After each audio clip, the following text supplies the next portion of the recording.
driving southbound on Chimney Rock.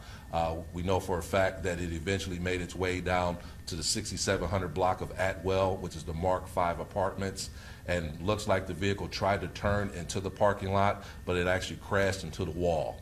And as it crashed into the wall, we know that there was at least 2 occupants in the vehicle. They both got out and fled the scene. So we've been working this. We've been actively working this case. We've worked just about all of our leads. We do have some people of interest that we're working with right now, but we're coming to the media. We need a few more pieces of this puzzle to be able to put this together. The mother, she wanted to be here today, but she just wasn't able to be here.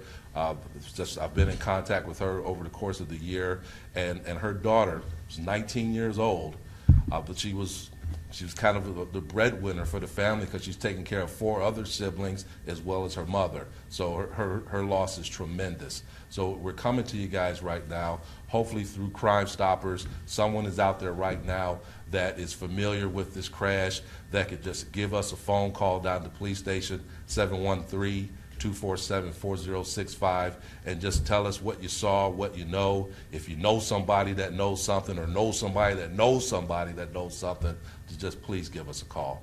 We'd really like to get this case solved. What do we know about the suspect, the owner of the car? You already talked to the owner of the Nissan, the white Nissan? Yes, we've talked with the registered owner. We've talked with a few other people. We've spoken to a lot of people in this case. And like I said, we just need a few more pieces to put this puppy together to be able to present it to the district attorney. But I need some help. I really do. So we can say that you're getting close to get those guys? Absolutely, absolutely. If the information gets out and we're able to get a few more phone calls, it would help us to get to close to about 100% of putting this thing together. Was the car stolen, or how come the owner of the car didn't know the drivers? We're dealing with cars maybe stolen, maybe not stolen. That's one of the things that we're trying to put together at this time. Like I said, we do have the vehicle in custody over at our dot lot. We do know who the registered owner is of the vehicle, and we've actually talked with him. So we're just trying to put a few more pieces together. What do you say? The owner of the vehicle? Well, that's still part of this active investigation. That part I can't let out because for folks that are calling in on Crime Stoppers, we need to be able to corroborate. Any description of the suspects? Not at this point, no. Do not have any description. What about the apartment complex? They have seen any videos there that maybe you can? The apartment complex, no. There was a place across the street that had some video, but it was just about that quick.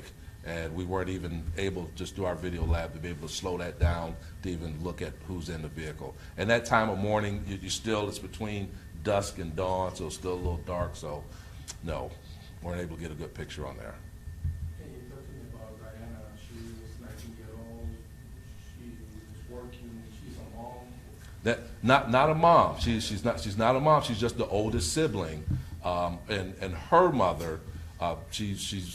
Just speaking with her mother and her brother, she helped take care of the family. Her check from Whataburger is what helped the family be able to make ends meet, and she's not able to do it, and the family is hurting. They really are. Where's she from? That I don't know. I don't know exactly where the origin of the family's from, but obviously the family does live here in Houston. And they speak Spanish? Yes. They speak English and Spanish, luckily for me. So anything else that you want to add? Any phone number that we can call if anyone's calling anything? Yes, 713-247-4065. That's 713-247-4065. That's the number down to the Hit and Run Division, and you can ask to speak to myself, Sergeant Derek Hall, or either one of the other investigators that'll be there to be able to help you out. Would Crime Stoppers also be valid? Yeah, absolutely. We've sent this case to Crime Stoppers a few months ago, and if you check the Crime Stoppers site, you'll be able to get even more information there. Why is it important to get these guys out of the streets? Because it's obviously these people they ran over someone, they killed someone, and didn't think twice about it, and they left the scene and left the poor young girl there for dead. So if they're very comfortable at doing that, who knows what else they're very comfortable at doing. So yes, we do. We want to get these folks off the streets. Absolutely. Any sign if alcohol is involved in this? Don't know. Don't know. If I wish I could tell you that. Don't know. I've been investigating these type of crashes for almost 11 years now, and yes, alcohol is a factor in a lot of them, but sometimes they're not. And in this particular case, I cannot say. What makes this case so tough? Just trying to find out who the person was actually driving the vehicle. That's what makes it tough. Yeah, if I knew who was driving it, we wouldn't be here right now.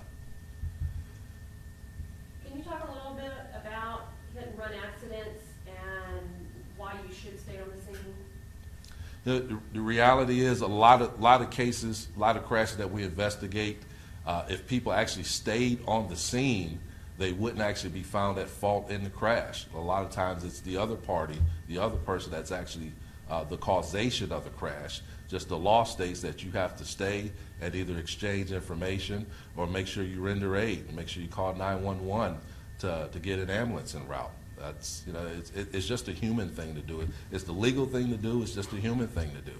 You know, if someone were to hit you or your family member, you know, what would you want them to do?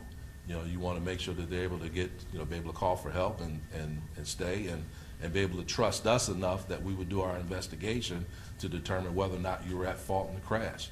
You know, the reality is if you're involved in a crash and someone gets killed, it doesn't necessarily mean that, you know, that someone's going to go to jail or prison or anything like that. I mean, crashes and accidents do happen. I have one question. You say you have a video. Yes, Have you shared that video with us? not at this point. No, that's part of the other things that we have to corroborate once we get that other information in from other people. What is the driver facing? What kind of charges? Failure to stop and render aid, which is a felony. What about the passenger? Is he facing any charges? Not at this point. We don't know who the passenger is. So That's exactly who we're reaching out to right here. If you want to get down to exactly why we're doing this, is we know there was a passenger in the car. We know the passenger has intimate details of what happened and why they ran. That's who we want to reach out to us. That's the person that's not really facing any charges at this point that we're aware of, but they have vital information for us in this investigation. And if he doesn't come forward and he gets caught later, he might be facing charges. Depending on what the district attorney's office wants to do, it is possible, yes. Do you have any numbers on how many hit and run we have through the year? Do you have any numbers? no. It seems like it's happening a lot right now. Well, it's happening a lot for various different reasons. One is, as the sergeant was explaining to you, people think they're automatically in trouble if they hit somebody, and so they leave, when that's not necessarily the case. In a lot of cases, especially in this type of scenario, when it's a vehicle that hits a pedestrian, we're finding that a lot of times the pedestrian is actually at fault. It's not the person driving the car. And people need to remember that. But the minute they don't stop, the minute they keep going and they don't try to get some help to that person that they've struck, now they've broken the law. But people panic. Sometimes they're intoxicated, yes. Sometimes there's other issues going on. But the bottom line, it's an automatic breach of the law when they leave. Because if you call 911 and if you try to get them help, we're not asking you to do anything risky. Just get on the phone and say, I've had an accident. Please get some help out here. That's rendering aid. That's all we're asking you to do. Don't leave. So that's one of the problems we're dealing with. We're having a lot of vehicle pedestrian accidents. We're going to start talking to y'all and to the public about those, because we have people doing things out there on the roadways as far as being pedestrians that they shouldn't be doing. They're trying to cross freeways, they're crossing in the wrong spots, and they're getting hit, and they're getting killed. There's no winning scenario of a pedestrian versus a car. There never is. You know, I see it a lot when, you know, there's a car on the freeway that for some reason the car, you know, is not working, and people, they're trying to get out of the car. Yes. I'm trying to find out. Like, We've had 2 or 3 of those in the last 6 months. Don't. You know, again, you're going to see us step forward and start talking to more and more to the populace about what not to do on the freeways, about when and where not to cross, and all those kind of things, because we are seeing some more issues with as far as pedestrian-related accidents. Give me your name, last name, and spell it. Captain William McPherson, MCPHERSON. I'm the captain over Vehicular Crimes Division. I want to take this opportunity of